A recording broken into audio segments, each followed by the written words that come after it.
Born with only half a heart, Lorelei has always been special. It's fitting then that she would have a very special friendship with Susan Masser. The McIntyre Brewers are a military family that have been geographically separated for over 6 years to ensure the best health care for Lorelei. When Shella received a phone call from her daughter, she had to listen to the hardest words a parent could ever hear. And I get a phone call from her right as I'm at the farthest point that I could be from her saying, "Mama, if you hang up the phone on me, I don't think you're ever gonna hear from me again." And I'm like, I hung up the phone on her because I needed to call for help. So I called Sue. She said, "Okay, I will be there." I don't know that any other word or phrase of words could ever say, "I love you and your family" more than "okay, I'll be there." Kendra and I were at the swim banquet. I could tell from Shell's voice that there was something wrong. Grabbed our stuff and left. I mean, there was like no hesitation. She said, just keep her talking. Don't let her fall asleep. At one point, I think I just said, "You got to talk to me, kid." It was scary because we didn't know what was going on at that point, what was wrong with her.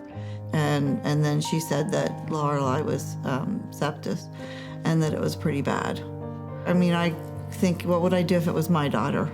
To be able to walk into that room and to see our friends, Sue and Kendra, in there becomes such a sense of there's relief and also release. I get that our situation is incredibly extreme. Sue and Kendra that night were the angels that we needed so that we didn't lose our daughter. I think what makes the Blue Star Neighbors Award so special is that no other organization is really honoring what those outside of the military are doing. It takes the 99% who aren't serving to really support the 1% who are. And now in today's modern military, 80% of military families are not living on base anymore. They are living in our community. They are living next door to us. And the military has changed. They need us to step in as civilians and support them as we would any other community member. They need that civilian world to really connect. I think that community is the new base. People are living in their community and they need us to fill in those gaps.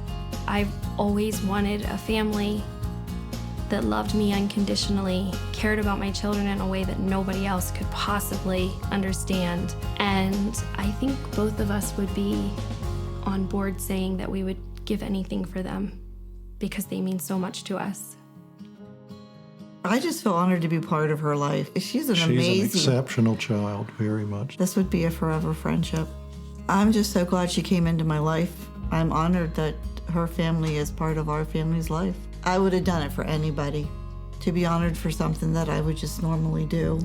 She didn't do it for the recognition. She did it to help a friend.